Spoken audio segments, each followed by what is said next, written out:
back to Revolutionary Roads, a podcast of the North Carolina History Project here at the John Locke Foundation. We're in episode 9, and I'm your host, Donald Bryson. I'm CEO of the John Locke Foundation, and I've had a great time walking through North Carolina's very rich, robust history of its role in the American Revolution. In our last few episodes, we've talked through the Battle of Guilford Courthouse, and we talked about the Battle of Kings Mountain. Really, the military conflict comes much later for the most part to North Carolina as we get into 1780 and 1781. If you've liked that content and you've liked what we heard in earlier episodes, please like, share, subscribe, share with your friends, tell people about this podcast because we think it's an important history to talk about for our state. But now that we're winding down the actual military conflict, the Battle of Guilford Courthouse was in March of 1781. Cornwallis didn't really get what he wanted out of the invasion of North Carolina, went to Wilmington for a few months, and finally finds himself going north into Virginia, where he's trapped by the French and George Washington at the Battle of Yorktown and thereby surrenders, which generally brings the military conflict to a close. And then we'll arrange for a peace agreement with the British in 1783 with the Treaty of Paris. But now that we are independent and the war is over, how do we build a government? And that's the question that we're coming with today with our guest, Dr. Andrew Taylor. He is a professor of political science at North Carolina State University and a great friend of the John Locke Foundation. And I don't think I've given you this before, but you're such a great friend to John Locke. I want to give you these John Locke socks. Oh, well, so thank you. They're a gift from us to you. I actually do have a pair. Well, now you have two pairs. pairs. Yeah, that's I very wear good. them. I don't have them on That's today, great. but I do wear them. But now that North Carolina wrote its first constitution in November of 1776 with the 5th Provincial Congress, and we covered that here a few episodes ago with Jeanette Doran of the Institute for Constitutional Law. But federally, now what do we do? We are, in fact, independent. What do we do? And you'll notice he has an interesting accent, but we'll talk about that later. Yes. But particularly for a topic like this. It is. So essentially, until the Constitution is written in May of 1787, or the summer of 1787, and the Constitutional Convention meets in May of 1787, we are, and by we I mean the 13 states, I don't just mean North Carolina, governed by a loose arrangement called the Articles of Confederation. It's sort of a loose, a document with a variety of different rules and procedures that I'm sure we'll be talking about that brings the 13 states together, largely for the practical purposes of kind of finishing the war and working out what to do next. Right. North Carolina actually doesn't ratify the Articles of Confederation until until the middle of 1778. We're the 10th state to do so. Right. It's not formally ratified until the 13th state does so, which is Maryland in 1781. Really? So, yes, Maryland is late to the game. By the way, North Carolina is pretty late to a lot of games. I just mentioned we were the 10th state to ratify the Articles of Confederation. Of course, we're the 12th state to ratify the Constitution later on. Right. And then we were the final state to get into the Confederacy at the Civil War. Yes. So North Carolina has never really been first at these kinds of things. No. Maybe we'll sort of talk a little bit about this later on. So the Articles take effect. They are, I mentioned, a loose, and I think the emphasis should be on loose. This is nothing like the Constitution is going to be like. Right. Several years later, the emphasis is on the states retain sovereignty. Right. They get together, but there is no, in this new Confederacy, this Confederate arrangement, there is no executive. There is no judicial branch.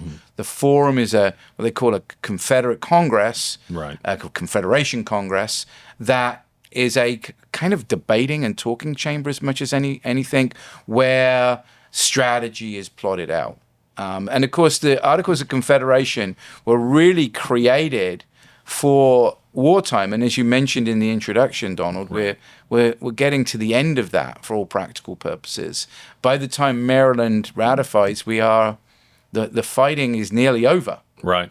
And we see, of course, or many people do see, the articles as being kind of insufficient and inadequate for the period between Yorktown, or maybe the Treaty of Paris will go to 1783, and then, the Constitutional Convention, those sort of 4 years between 1783 and 1787.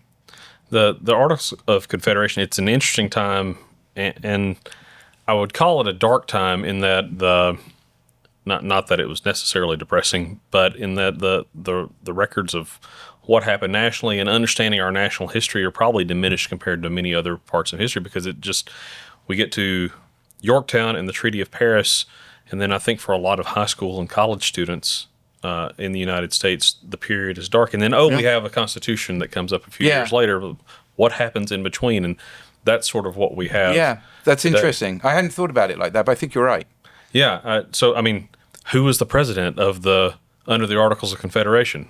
Was there a president under the Articles of Confederation? Yeah. I mean, there's no executive.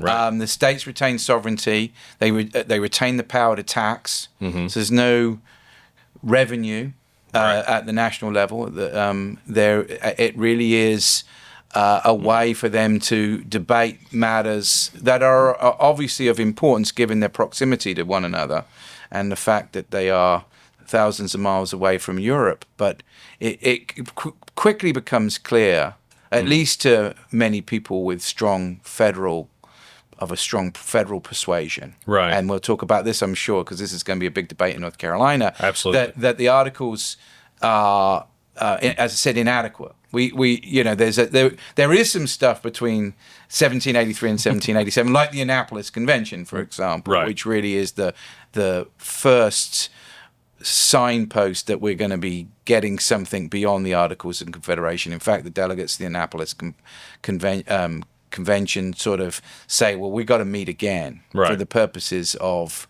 looking at what we should do with these articles, because there is a real problem. And of course, that's the Philadelphia Convention that comes the next year. Right. It does seem to be a kind of hole. It does. Let me ask you a little bit about you. Yes. If that's all right.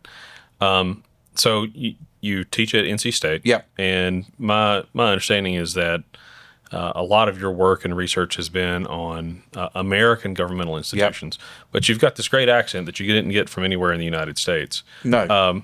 How long, where are you from, and how long have you been in the U.S.? I'm from the UK originally. I'm from a place called Reading, which is about 40 miles west of London. Mm-hmm. I did my undergraduate studies at the University of Kent at Canterbury. I'm sure many of the listeners know Canterbury. I visited Canterbury and the cathedral there, home of the Anglican Church, of course. Mm-hmm. And then I came to go to graduate school in the United States. So I've really been in the US since '88. So that's, 37 years, I guess. Mm-hmm. And I've been at NC State for 30. Okay. So, compared to a lot of people in the Raleigh and Triangle area, I've actually been here a lot longer than most of them. You've been in Raleigh longer than I have. Yeah. I've seen the area grow tremendously, obviously, over 30 years. Sure. So, American governmental institutions. What was it that drew you to that? Because the British governmental institutions are fascinating to me. Well, because they're so different. That's what drew me. Right, okay. There is a tremendous difference. We're not going to really be talking about the Constitution and the Constitutional Convention in this episode.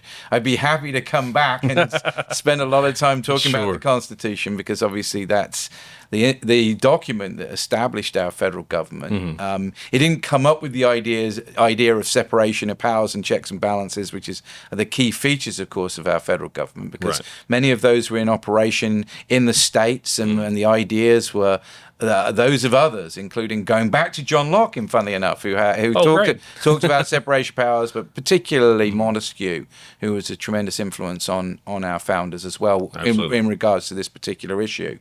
By the way, North Carolina, you mentioned North Carolina Constitution, 1776. It has a sort of separation of powers. It has an explicitly.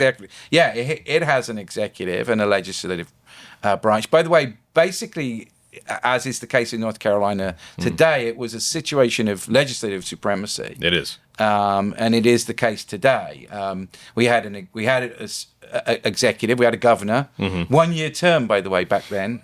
We go through governors very fast in the early days. Although really only 3 governors dominate the 1780s period that we're talking about. I think that's right. Yeah. Richard Caswell and Abner Nash. Alexander Martin and then Samuel Johnston. Right. So the separation of powers goes back, and but I was fascinated by that form of government compared to the parliamentary style government that in Britain, where the executive is sort of subsumed in the legislative branch and in the legislative branch, and there aren't these separated branches. There's not an independent election of the executive, etc. It's very interesting. So to your point, the Articles of Confederation were a wartime document. They began drafting them in 1777. The drafting committee is an interesting group of people. Samuel Adams is in there. You never think of Samuel Adams as sort of a document drafter or as a builder of anything beyond a political movement, but he was in there. Button Gwinnett from Georgia.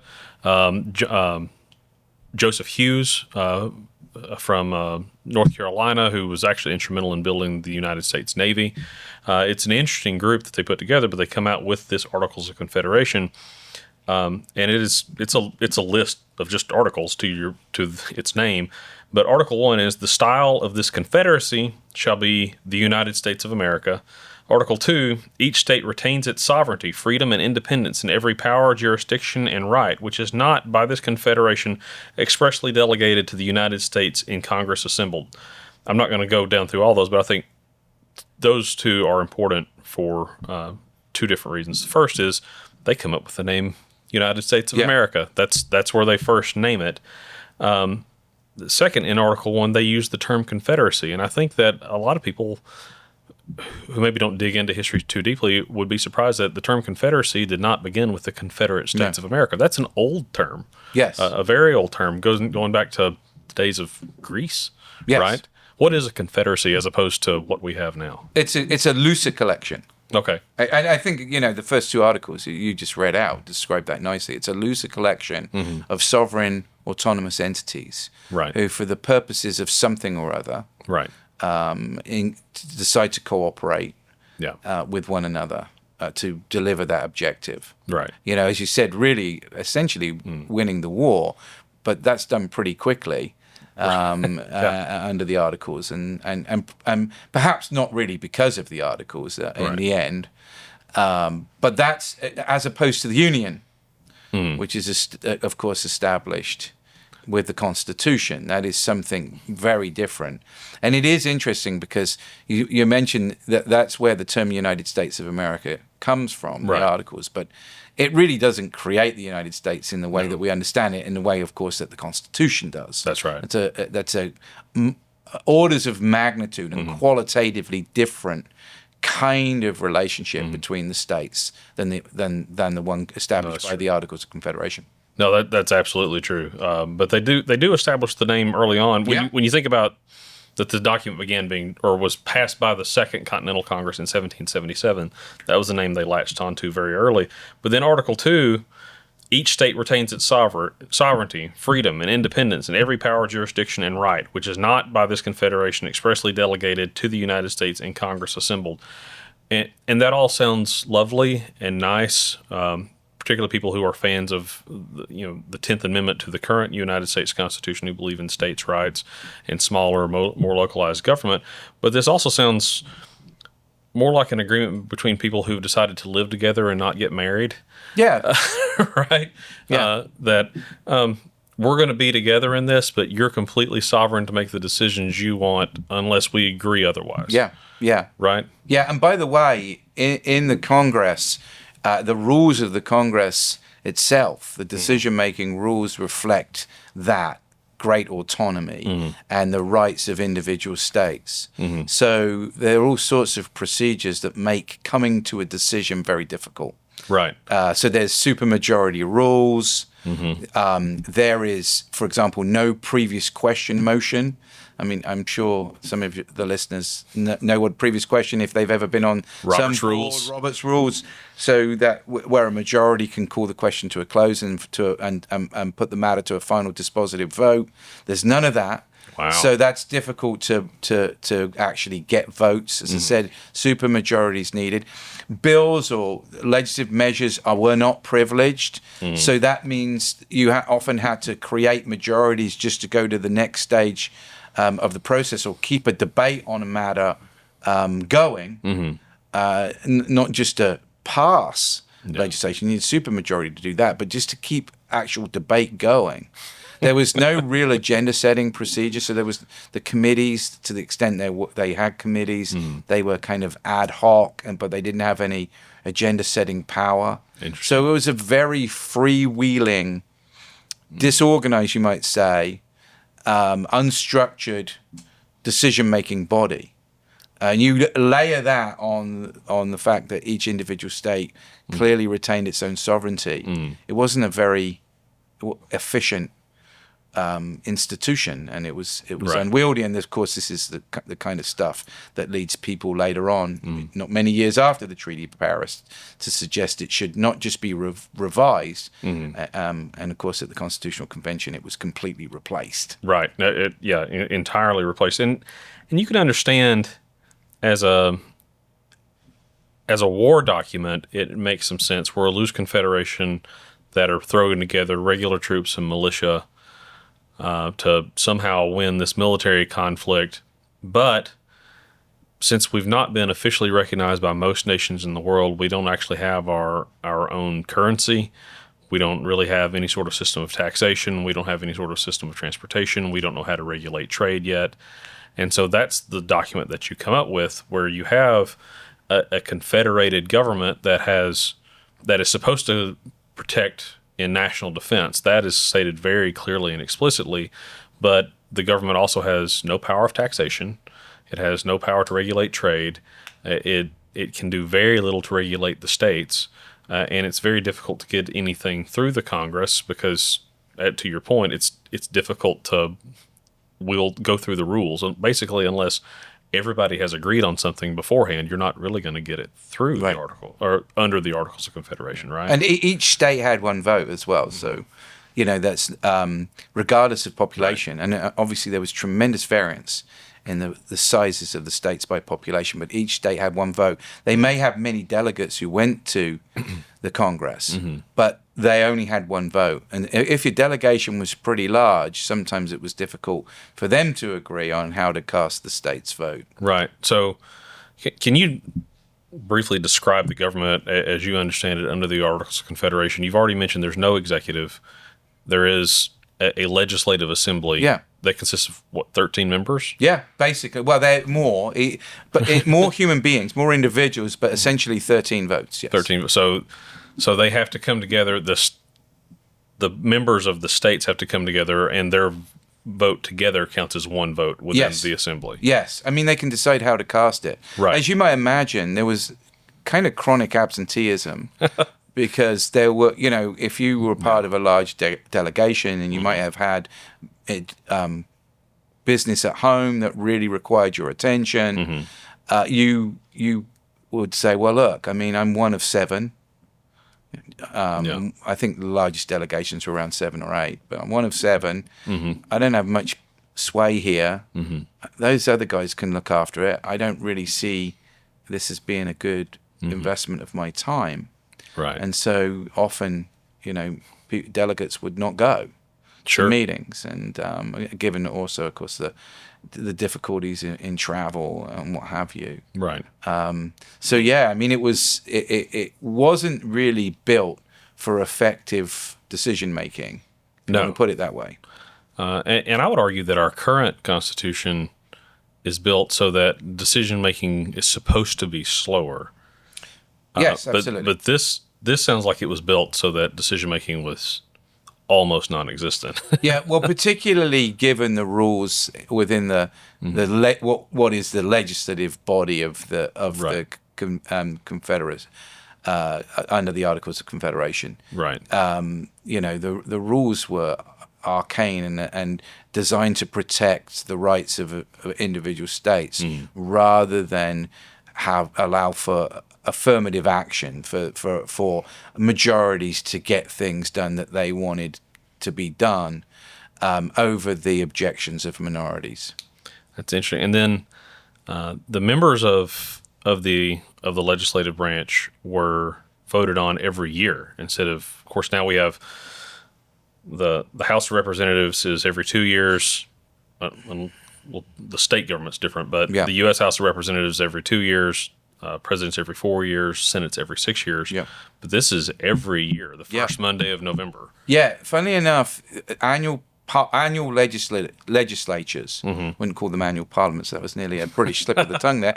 Annual legislatures were very much part of the sort of revolutionary culture. And in fact, fast forward a little bit here, and I know it's not part of what we're talking about, but if you look at the debates at a number of the ratifying conventions in the states with regards to ratifying the U.S. Constitution, a lot of the opposition from many of the anti-federalists was based upon the fact that even those House terms at 2 years were too long, that there should be annual elections, and Wow. they thought that was, and this demonstrates here sort of the populist democratic fervor, Right. that was part of American politics in the 1780s. Right. Even now, today, of course, we live in a much different world, more connected because of the internet and television and all of that. It feels like as soon as we finish one election cycle, the next one has started. Oh, yeah. Who are the next candidates going to be almost immediately? And the thought of annual elections exhausts me. Yes, I mean, my students say the same thing when I talk about this. Sure. I mean, they can't believe it. They think of, they understand our founders in the context of the time as being pretty liberal in the classical sense of the term. Against institutions like monarchy, an aristocracy, and Right. where democracy lived in the world at the time was largely in the American states. But they can't believe that they were so wild to advocate for annual elections. I mean, that's unheard too of. crazy. Yeah. That's too liberal, too democratic. Go back to the Athenian democracy, and everybody votes on everything. Yeah, well, of course, the direct democracy. There's a strong tradition of that in parts of particularly in New England. Oh, that's true. Yeah, though there is. I hadn't recalled that, but you're exactly right about that. So Articles 6, 7, 8, and 9 are interesting. They work together in that I'm paraphrasing, but Article 6 basically says no state can independently go out and create a treaty or whatever and sue for peace in that. Articles 7 and 8 talk about who is in charge of war and how we pay for land forces that are put together for the common defense. And then Article 9 says that all declarations of peace or war are reserved within this government. And that all sounds fine, again, for a wartime document until you get to 1781, 1782, 1783, and there's no need for these armed forces anymore, but the national government has accumulated wild amounts of debt because they've been defending themselves, right? So if you are a Confederate government that has no taxation power, but you have debt, how do you raise funds? Yeah. What's the answer on Well, that one? I mean, a lot of the debts were held by the states, so they're the ones who are having to deal with it. That's true. And in fact, the Treaty of Paris, much of the debt, especially in places like North Carolina, was owed to British interests. Yeah. Whether that be, in Britain itself, corporations there, companies there, entities there, or in the British-held Caribbean. Right. Some of it was owed to people in the New England states as well. But it wasn't really the Confederate, because there is no real entity. I mean, it's the states that largely, and state residents that largely are bearing the debts from the war. Sure.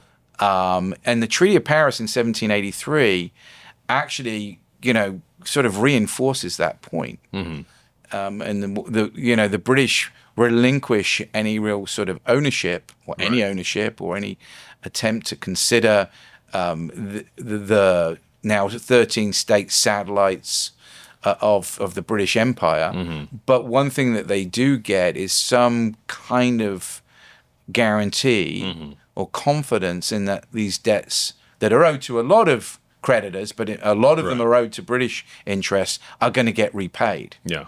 And that really sort of escalates some of the economic problems that we see in the 1780s in places like North Carolina. Yeah, in North Carolina, and it pops up in Massachusetts as well. Yeah. North Carolina in 1784 comes up with a novel solution because they understand that there's a national government with debt in addition to the state's own debt. And so all of the land between the charter said the Allegheny Mountains and the Mississippi River, they mean the Appalachian Mountains and the Mississippi River, so Tennessee is what they mean. They passed a bill to give that land to the national government. And the thought process was that the national government could sell that land to potential landowners, started as a new state, but that would help drive down the national debt. But then there were some questions for people who lived in the area at the time, particularly in northeast Tennessee, or what is now northeast Tennessee. They weren't sure that the federal government was going to take up the bill. They also liked the idea of being independent of the state government of North Carolina. And so they petitioned the federal government. One of their leaders we talked about him in previous episodes, particularly with Kings Mountain, John Sevier. Yep. Who goes on to be governor of Tennessee. First governor. And they petitioned to be the state of Franklin. Can you tell us a little bit about the Franklin controversy? Well, you've set it up pretty nicely. I think this needs to be put in the context as well of sort of cultural differences and economic differences within North Carolina. Fair enough. So this is the backcountry. This is the far west of the state, obviously. That even today we know is having a different kind of personality and culture from the eastern part of the state. Absolutely. So there is a history in the western part of the state of, well, let me put it this way. First of all, it's very different economically to the eastern part of the state. So the vast majority of commerce is in the eastern part of the state. And the eastern part of the state, as a result, by the way, is very much more, will be, as we go through the 1780s, very much more receptive to the Constitution and to the creation of a stronger national government than the western part of the state. North Carolina as a whole will be pretty anti-federalisty, as we said. Right. Will be the 12th state to ratify the Constitution. Of course, the first time around, it rejected it at the Hillsborough Convention. Finally does it at Fayetteville the next year. But within North Carolina, the eastern part of the state is much more receptive because it's more integrated into trade patterns within the United States and also with European powers, particularly Britain. And, it's trading stuff. This is where, by the way, at the time in the 1780s, is roughly 1/4 of North Carolinians are enslaved. So there's about 300,000 free, about 100,000 slaves. Roughly, that's roughly the figure. And they're in the eastern part of the state. We know this from our Civil War history, but that's where they are residing, and so this is where a lot of the agriculture is. There's not really any cotton at the time. There's tobacco. There's Definitely corn. tobacco. There's actually hogs, pigs, pork at the time as well, which is interesting. So we still do that. We still do that, very much so. Lumber. Anybody who's driven across the state these days knows that we've got a lot of trees. We've still got a lot of trees. Still. And also a lot of goods that were important for the British Navy, like tar and pitch and turpentine and all that kind of stuff. Right. So Naval stores. Yes. So the eastern part of the state but the western part's very different. The western part is more insular for obvious reasons. It's more geographically remote. The people who settle are different. There aren't slaves out there. Right. You get a kind of cultural coherence with the influx of a sizable number of migrants from, or what today we call the Scots-Irish, or from Northern Ireland, parts of the north of Ireland and Scotland, who come to that area. People may see the term Ulster Scots. Yes. Right. Yep. There's also very much a sort of connection still with the attitudes and ideas of the regulator movement from, roughly 15 years previous to 1760s, early 1770s. That was episode 1 of the podcast. Yeah. That's great. So we don't need a recap. Full circle. We know well everybody's done. listened to all of them. Obviously, they have. Yes. So so there's a real difference, and there's a sense of there's a real populist feeling. There's a sense of desire to be left alone, and there's a sense that they've been sort of economically put upon. And Sevier and others sort of take advantage of this, particularly in that confusion between when the state when North Carolina doesn't know what it wants to do with it.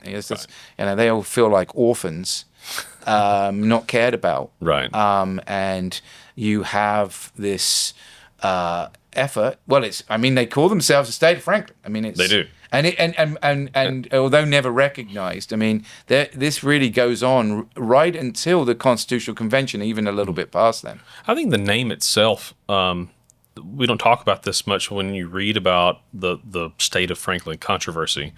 And just spoiler for everybody, Franklin never becomes a state. Right. But the fact that it was named Franklin at all. Benjamin Franklin, we think of today as the guy on the $100 bill, discovered lightning as electricity, had some newspapers, had funny little sayings. But he was also incredibly politically popular among the 13 colonies, 13 states, because he represented not all of them, but a lot of them as their parliamentary delegate in Britain. And so you'll find the name Franklin pop up in a lot of places, including this. They did it almost expressly to get Benjamin Franklin's political support for their creation. But if you look at Georgia, Benjamin Franklin represented Georgia to Parliament, and so when they decided to create a public college, now there's some controversy here because the University of North Carolina claims to be the oldest public university in the country, but so does the University of Georgia, and they're both right. The University of North Carolina was, in fact, the first public university, but the University of Georgia began with Franklin College, which is now the College of Arts and Sciences at the University of Georgia, and it is, in fact, older than the University of North Carolina. But you see Benjamin Franklin's name pop up everywhere, and they did this to get his political support, which I think he did, to some extent, sort of support them and give them at least, words of gratitude and words of support, but he couldn't quite get them over the line with the Confederation government to take them in as the 14th state. Yeah. No, Franklin's fingerprints are everywhere. They are. And in this period, and he was a superstar. He was a rock star. And he was. Particularly, you can imagine he's in the hornet's nest, right, when he's in London, basically trying to sweet talk the ostensible enemy. Yeah, trying to get the Tea Act repealed and all these other things, and fails, but he tries really hard. So Richard Caswell, we've heard this man's name pop up an awful lot as we go through this history. We first meet him in the regulator movement as an officer with Governor Tryon battling against the regulators, and then we find him as an officer with the Patriots at the Battle of Morris Creek. He's popped up as an officer here and there, but he's also, at this point in history, the governor of North Carolina, and he actually tries to reconcile with John Sevier, and they know each other. These men have met each other because they were at the 5th Provincial Congress together when North Carolina wrote its first constitution. So they've met before, or at least been in the same room. I don't know that they were buddies, but he sort of tries to put a conciliatory policy to Franklin, come back. We weren't trying to forget about you. We were just basically trying to create another state, but not the one you're trying to create at this point. What happens with the state of Franklin? It's a weird sort of thing to describe that it existed in its own way. Nobody did anything to them. Right. Well, you've got to remember the geographic remoteness of this. We forget that, right? Because we can get around so easily these days. Mm-hmm. But once you get right out, you've got to traverse the Appalachians. Mm-hmm. It's a long way. Knoxville from New Bern is a long way today. Yeah. And as I said, I don't think the state really knows what it wants to do with it. It doesn't know what the value of the situation of the state of Franklin is, whether it makes sense to have to just basically try to bring it back in and quell any potential rebellion, or let those guys do whatever they want. Do they have the capacity to do so? And I think there's probably a significant amount of sympathy, even back east, given the sort of general political culture of North Carolina at the time. As I mentioned before, it's very east heavy. It's east heavy, but there is in North Carolina, through the regulator movement, etc., a populist, independent streak, and that severe. I mean, and himself as well as a war hero. I mean, his role at Kings Mountain makes him someone who clearly is a patriotic American. That's right. And so, who are we to question this crazy thing that he's doing? To a certain extent, it might sound subversive and seditious, but actually, how could someone like him be like that? Right. It I think on its surface it sounds seditious, but then you think through, well, how did any other state start? Yeah. Well, not that differently from what he's trying to do in what is now East Tennessee. Essentially, they run a pseudo-independent state from 1784 to 1789. Nobody stops them, but and that's after the Constitution. Yeah. Right. I mean, because I wonder if they want. I wonder. I don't even know the answer to this, so I probably shouldn't ask the question. But for the Philadelphia Convention, I wonder if Sevier and others sort of said, we should gate crash.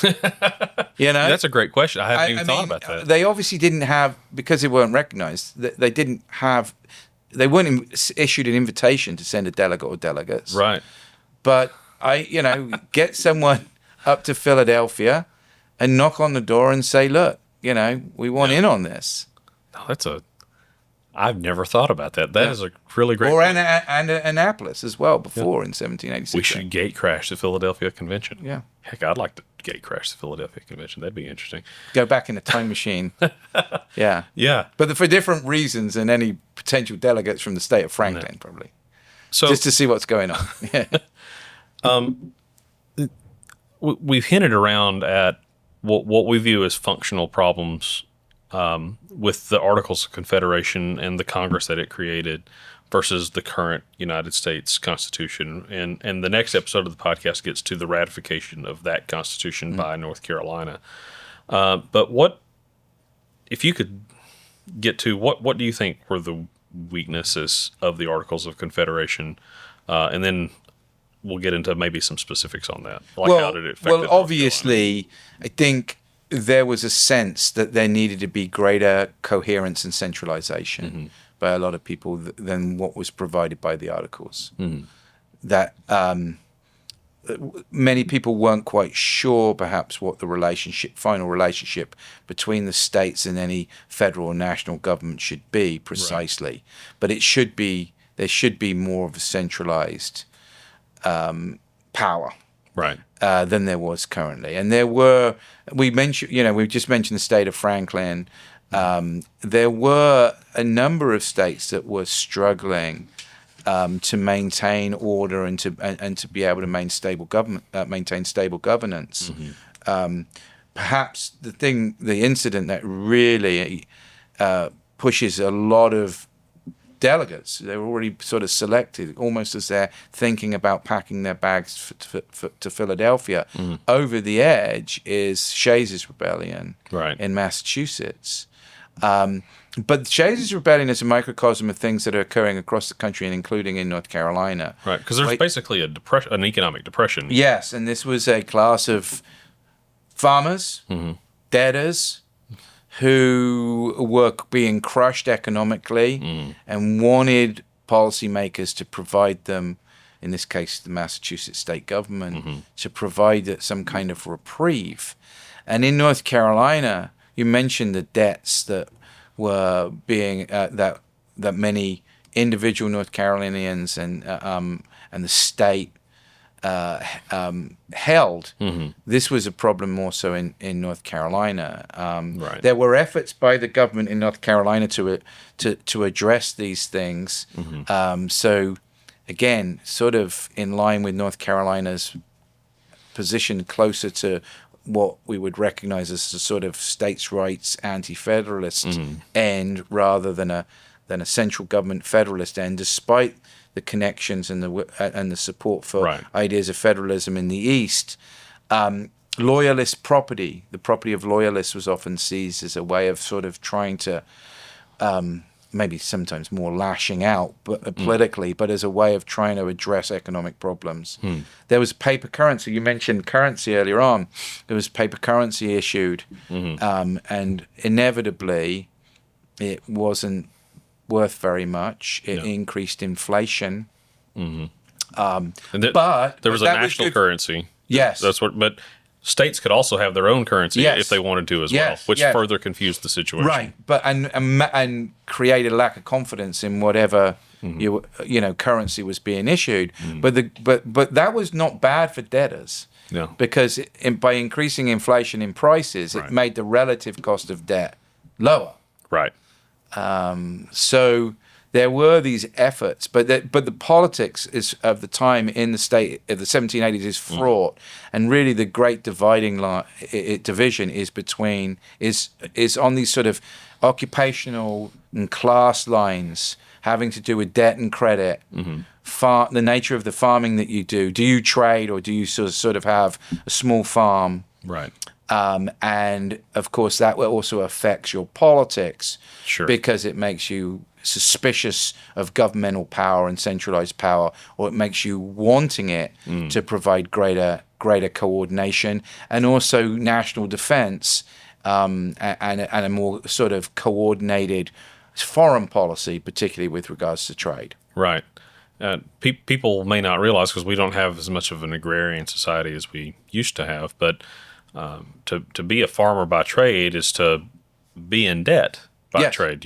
You are in debt until you sell your crops and you get out of debt, but then you go immediately back into debt to get enough, seed or whatever you need, or more land to plant again, and then you're in debt until you can get out of debt again. And this is a recurring theme in American history as well. I mean, the populists of the late 19th century. Right. This is essentially the argument that they have. In this case, it's more of a national argument than a statewide or regional argument, but it's against the commercial interests of the major cities of the northeastern part of the United States, and also the railroads and the industrialists. Right. We see that. We see it. That's 200 years, or 100 years, I should say. Sorry, 100 years later, almost a facsimile of what we see during the 1780s. Yeah, no, we see that a lot. We see it in the 1780s and the 1790s. A lot of the early debates, a lot of the early economic debates after the Constitution is passed have to do with trade and tariffs. Yeah. Because Southern farmers don't want tariffs because they want to be able to get cheap goods from Europe, but Northern industrialists want basically the stuff that they're making in an industrial capacity to be sold to the southern states and keep all that trade internal. Yeah, we're having that debate now. Absolutely, and we will. I think we'll have it for a long time. Yeah. One other thing I should say, Donald, about this sort of east-west divide, if you want to call it that, in North Carolina, which it is the West. I think we sort of mentioned this, but the West with State Franklin, the West is the frontier. And for those people who sort of read Frederick Turner Maine, the old frontier thesis argument, it does create a different kind of character in the people. Not least in terms of their personal safety in dealing with the native tribes. Interesting. So there is back east, it's hard to think of Eastern North Carolina in some ways as cosmopolitan, right? Right. But it was. I mean, Wilmington's a very important port. The eastern part of the state. This is where, as I said, slaves were. This is where a lot of the products that were traded were produced. The western part of the state's right on the frontier there, and they are in constant conflict with Indian tribes, Right. And battling sort of for basic survival. And there are a number of episodes and conflicts, particularly with the Cherokees. Right. Chickamauga's a little bit as well. If listeners remember back to the Kings Mountain episode, and we talked about John Sevier and the Over Mountain Men, and they were over the mountain, over the mountain into Tennessee. But they were dealing with a lot of conflict with the what they called themselves, the Chickamauga Cherokees. Yeah, Chickamauga. And we mentioned then in that episode that Dragon Canoe and the backcountry mountain war that Dragon Canoe was waging on those settlers didn't end until Dragon Canoe died in 1792. Oh, yeah. We're talking, if we're talking about Shays' rebellion, which is 1786 to 1787. We're talking another 5 years past that. Well, the United States is in full swing. Right. It is. It's 3 years after the Constitution's ratified. Yeah. Absolutely. And so that, I think that's probably a difference as well, between the kind of concerns, interests, general day-to-day existence of people who lived in the East to people who lived on the frontier there, in the backcountry out west. I think Shays' rebellion, which happens in Massachusetts in August 1786 to February 1787, Daniel Shays, I think I said for many years it was Shays' rebellion, but it's Shays' rebellion. You said it very well. He led a group of 1,200 armed men against the National Arsenal at Springfield, which there's still a National Arsenal at Springfield. They were asking for a lot of judicial reforms and reforms related to preventing foreclosures and that sort of thing, which goes exactly to what you're talking about. But it does raise a lot of questions, and so does the state of Franklin on perhaps there's some shortcomings with this national government we've created in that it's difficult to raise an army to defend itself now that we're not in active conflict. If there is an army, we don't know how to fund it. We don't know how to fund all these other things where there's no really provision for how to regulate trade or levy taxes or have a national currency or put backing behind that currency. Because remember, at this time, if there was a national currency, it would have been backed by the gold or silver standard. But if you can't accumulate that gold, then what's the currency based on? Right. So this leads to, I think, a lot of people really questioning the strength and wisdom of the Articles of Confederation. When do we really see these questions start popping up, and who's bringing up those questions nationally? Yeah, well, there is a class of a number of the founding class who, of course, are interested in moving towards greater union than this loose confederation has. Right. Many of them in the sort of many of the traditional sort of class of revolutionaries, Massachusetts and Virginia, the sort of American aristocrats. Right. But people like James Madison, for example, who is, he really is, particularly at the Constitutional Convention, but even before, thinking in terms of, the Articles just don't work. They're beyond redemption. Right. You can't repair them. They need to be root and branch replaced. Start over. I mean, the ostensibly the charge after Annapolis is for a meeting to revise the Articles of Confederation, but it's pretty clear once you get to Philadelphia and the dynamics of the Constitutional Convention, it's going to be more than that.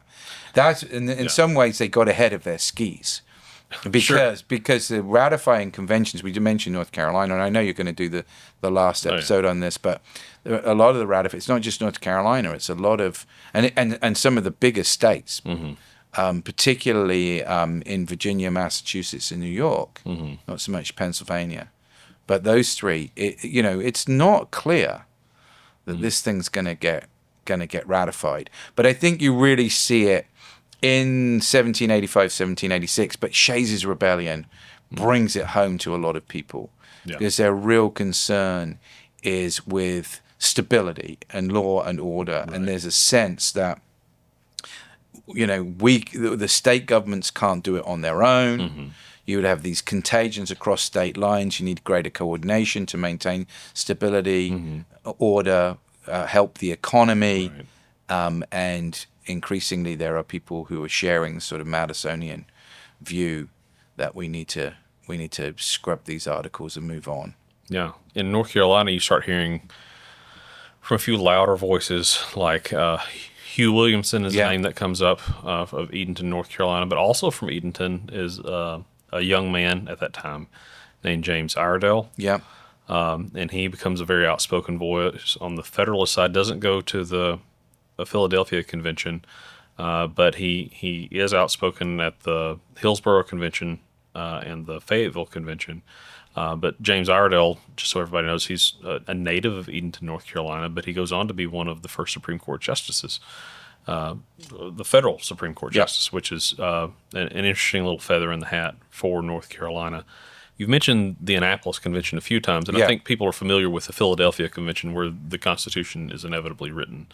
But what is this Annapolis Convention you've mentioned a few times? Well, it's kind of a halfway house. I mean, there is this between where we are and getting the Constitution. There is this concern we just talked about that's growing, that the articles are clearly inadequate, possibly irrelevant and beyond repair. And there's this meeting at Annapolis of delegates from various states who sort of who come to this conclusion, and they call upon the states, all 13 states, to formally, Annapolis is more informal, to formally, these are prominent members of their governing elites in the states. They've been members of the Congress, delegates to the Congress, I should say. They've been prominent in the state's public life, right? Who are then go to their states and say, we need to send a formal delegation to this meeting in Philadelphia, right, where they really deal with the articles. And as I said, the charge is to reform or revise, amend, rather than replace. But that's what happens in the end. They end up replacing. Yeah. Only Rhode Island doesn't actually end up sending delegates to the Philadelphia Convention. Yeah, there's a lot of talk now, particularly on the more conservative side of American politics, where people talk about the need for an Article 5 convention to, add in, the people adding in an amendment or forcing in an amendment on a balanced budget or term limits or something like that. But the fear that you hear from a lot of conservatives about an Article 5 convention would be a runaway convention, that we couldn't control it and it wouldn't be limited to just what it was. But a lot of that fear comes from the fact that the Philadelphia Convention was in some ways a runaway convention. They were supposed to amend and not replace, but they replaced. They replaced, but there was still the ratification. They needed 9 states to ratify.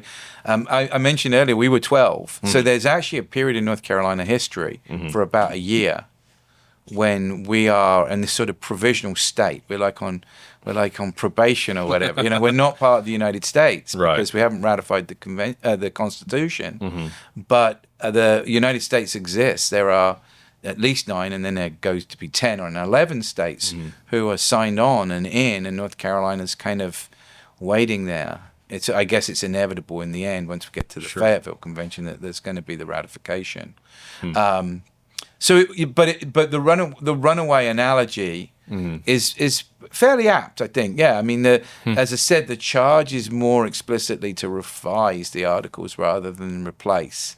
And you can imagine with these very influential, smart people, there's a small group of delegates, there's 55 who go to Philadelphia. Only 39 end up signing. There are there's a lot of people who leave kind of in disgust because of this sort of runaway nature, I guess you could call it, of the convention. And you get in the room. It's you're at the top of your game. That this is the most important thing that's really ever happened on the continent. Yeah. Today, you feel powerful and important. You get people like particularly James Madison waxing eloquent about how we need to do something. Right. And you get swept up in it, and then all of a sudden you leave. There's a famous apocryphal story. You're talking about Franklin about when they finish, right? And the woman asks him, "What did you give us, Mr. Franklin? A republic, if you can keep it." Right. With what that suggests is. I'm not really interested in the Republic part of it, but that it was a surprise, that people didn't know what was going to happen. Right. And there were a lot of people who were actually really annoyed. Are we going to make George Washington king? What's this going to be? Yeah. I mean, there were some delegates like, John Dixon from Pennsylvania who thought that was a really good idea. But what do we got? And then once they realized what they got, they felt conned because they thought they were getting a revision of the Articles. Instead, they got something new. They got something new altogether. Let me ask you about the legacy of the Articles of Confederation. It's a fascinating time in history because it's a large political philosophy debate nationally, essentially is what it comes down to. But do you think that the Articles of Confederation were a failure, or were they a necessary stepping stone to get to where we are now? Well, clearly there had to be something between what were really, at least theoretically, in practice they weren't because of their proximity to one another and their distance from Britain and Europe. The 13 states were never really, as a practical matter, even a legal matter, but as a practical matter, completely separated. Right? They couldn't be. They couldn't afford to be. Right. But there was still something that had to happen between that and then the creation of the Union and the writing and the ratification of the Constitution of the United States. Right. You can't go from one to the other without some kind of coordinated sort of route, right. and that there would be some kind of midpoint where you take a rest, and it's sort of you've done some of the work, but you've still got more to go. But having said that, in defense of the Articles, I think one of the problems with the Articles, and I think you did a really good job in explaining it, at least to me, was that by the time they were finally ratified, because you needed all 13, not like the Constitution where you needed 9, right? And Maryland got around to it. For the most part, the war was nearly won, right? And really, they were created for the purposes of prosecuting the war. Right. Now, the value in having a coordinated foreign policy in the 1780s is not missed on me. I see the value in that, but they were written for a time when quick action was required. Right. And not only did they not allow quick action, but the states' hesitancy in ratifying the Articles meant that they were almost, out of date at the time that they were put into place. Right. That they were having to make a much faster decisions than I think we appreciate now. It's really interesting, right? We talk about how slow Congress moves now and how fast they move, or after the current Iraqi government was set up, there was a lot of debate over how long it took them to write a constitution. But we had to do this under duress in America, in not the modern world, and that I think that does complicate a lot of things. But the lack of power of taxation, the fact that they were having to make decisions on the fly, meant that George Washington was in fact financing a lot of the Army himself. I'm going to give a lecture here in a couple of weeks here at the John Locke Foundation on the legacy of Joseph Hughes, who was a delegate to the Second Continental Congress, and John Adams calls him the first Secretary of the Navy before there was the term. But you read into the history and you find out that Joseph Hughes is shelling out his own money to outfit ships and buy cannon and reinforce all these planks and things like that. And he spends what would now be millions of dollars in his own money because the Congress has no money and doesn't really have a formalized government at this point. And so they were kind of driving the car while they were building it. Yeah. Yes. It's a crazy time in history. Yeah. Most definitely. Most definitely. Absolutely. Well, Dr. Taylor, thank you so much for joining us today. Thanks for having me. It was a fascinating conversation. Thank you for your insights. If you liked this episode, click that like button and share. We really appreciate you listening in, and we look forward to having you back on episode 10 as we talk about the ratification of the U.S. Constitution in our final episode.